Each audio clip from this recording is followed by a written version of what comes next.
Assalamualaikum warahmatullahi wabarakatuh. Perkenalkan, saya Trisausan Pradika dengan NIM 1905155649. Baiklah, di sini dalam mata kuliah konseling individual yang diampu oleh Bapak M. Arli Rusandi MPD, saya akan membuat video tentang cara menerima klien dengan baik. Nah, jadi teman-teman, penerimaan klien atau disebut dengan client acceptance adalah seorang konselor yang menerima klien secara apa adanya tanpa memandang status dari si klien, tanpa memandang sosial ekonomi dari si klien, tanpa memandang masa lalu dari si klien, dan tanpa memandang perlakuan buruk ataupun baik dari si klien tersebut. Acceptance atau penerimaan adalah suatu teknik dalam konseling yang digunakan si konselor untuk menunjukkan minat dan pemahaman terhadap hal-hal yang ditunjukkan oleh si klien. Teman-teman, jenis penerimaan itu ada dua loh. Yang pertama yaitu verbal dan yang kedua adalah non-verbal. Nah, di sini saya akan mempraktekkan contoh dari penerimaan klien secara verbal.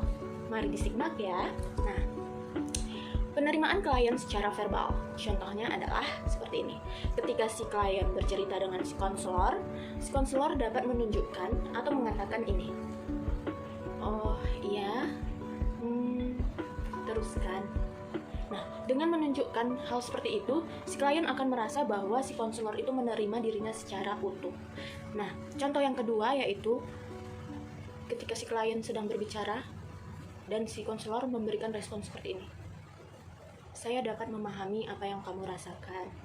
Saya dapat menghayatinya. Saya dapat merasakan kesedihan yang sedang kamu rasakan karena kamu ditinggal oleh orang tua kamu. Nah, seperti itu ya teman-teman, cara menunjukkan penerimaan secara verbal kepada klien.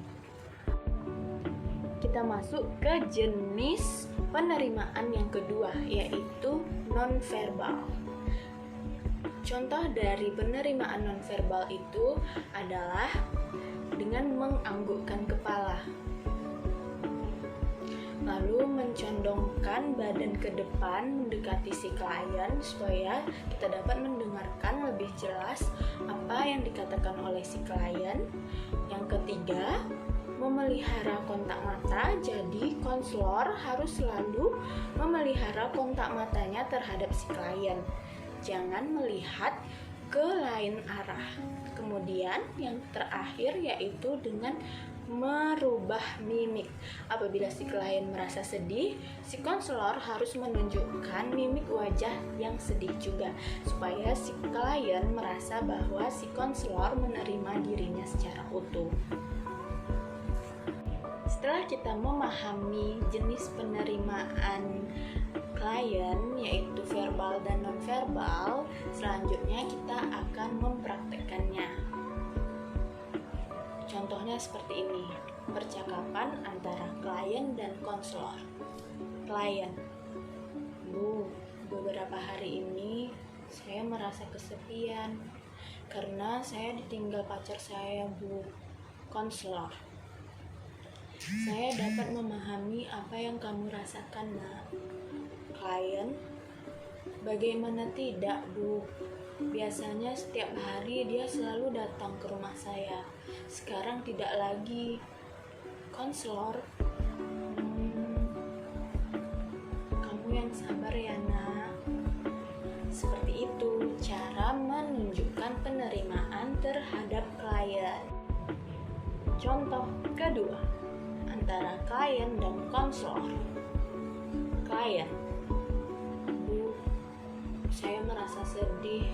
Sudah seminggu ini si Ica menjauhi saya dan tidak mau berteman dengan saya. Konselor,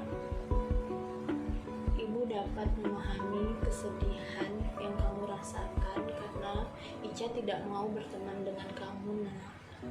Seperti itu teman-teman. Sekian yang dapat saya jelaskan mengenai client acceptance. Maka dari itu, saya mohon maaf apabila terjadi kesalahan. Wabillahi taufiq wal hidayah. Wassalamualaikum warahmatullahi wabarakatuh. Terima kasih. Assalamualaikum Assalamualaikum warahmatullahi wabarakatuh. Perkenalkan, saya Trisausan Pradita dengan NIM 1905155649. Yang terhormat dosen mata kuliah konseling individual Bapak M. Arli Rusandi MPD. Nah, di sini saya akan membuat video yaitu mengenai keterampilan merespon klien. Keterampilan dasar merespon sangat penting dalam proses konseling karena respon konselor memungkinkan si klien untuk mengeksplorasi terhadap kedudukannya dan hubungannya dengan dunia. Keterampilan merespon itu sendiri terbagi menjadi 3 macam. Yang pertama, keterampilan merespon isi. Respon konselor terhadap eksplorasi konseli yang pertama adalah respon terhadap isi pernyataan konseli itu, yang memperjelas unsur-unsur pengalaman yang penting, unsur-unsur dan isi yang menekankan pertanyaan-pertanyaan dasar seperti pertanyaan apa, siapa, mengapa, bagaimana, kapan, dan di mana. Nah, contohnya itu seperti ini. Anda mengatakan bahwa sejak Anda dinyatakan bersalah, Anda merasa tidak seperti dulu lagi. Kemudian dengan kata lain, Anda mengatakan bahwa ada perubahan hubungan Anda dengan anak Anda.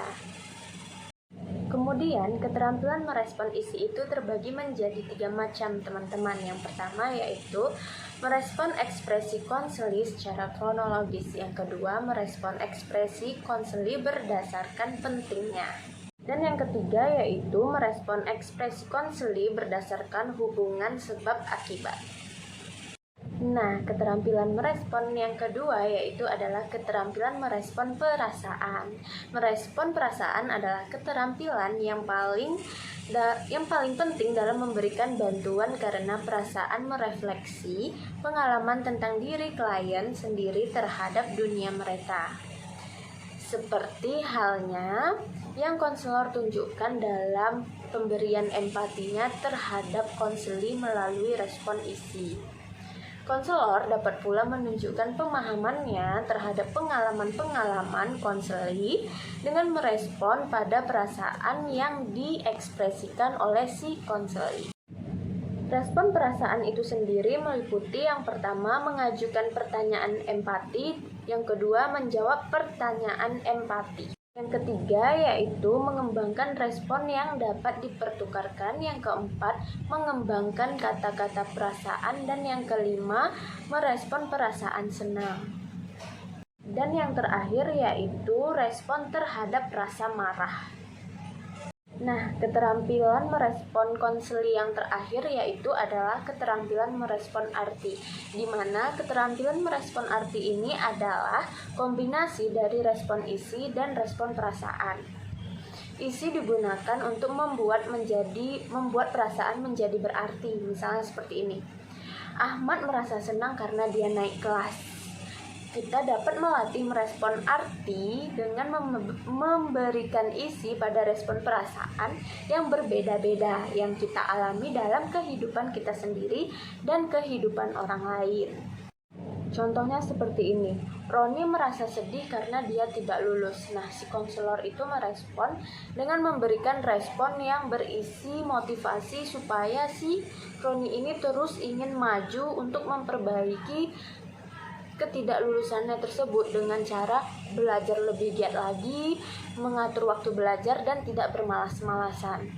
Nah, jadi seperti itu teman-teman. Kemudian, keterampilan merespon arti ini terbagi menjadi 3 jenis. Yang pertama yaitu respon yang dapat dipertukarkan, yang kedua respon terhadap perasaan dan isi yang banyak, kemudian yang terakhir respon terhadap perasaan dan isi yang sulit.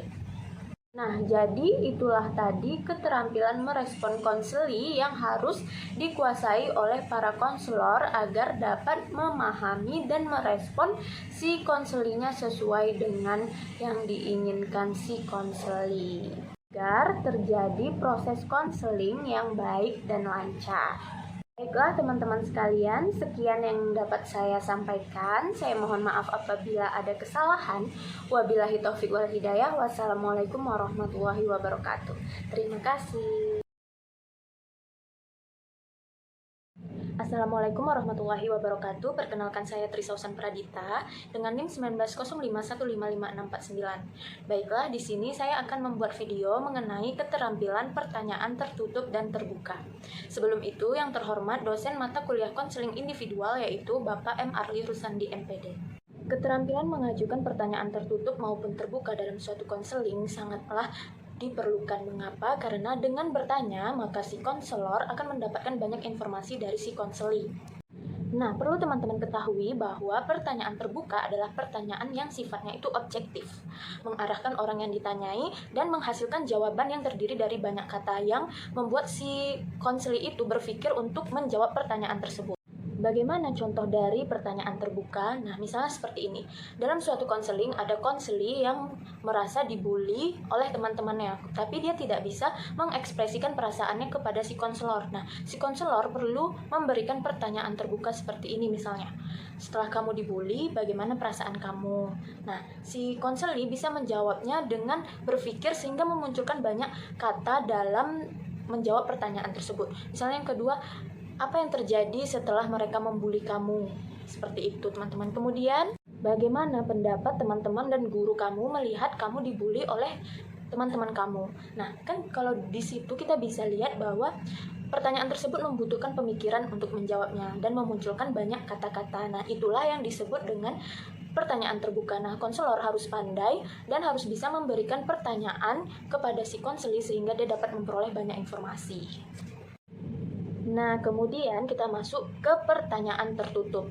Jadi teman-teman, pertanyaan tertutup ini dijawab dengan singkat atau dengan satu kata. Pertanyaan tertutup digunakan untuk mendapatkan hanya fakta dan potongan informasi tertentu.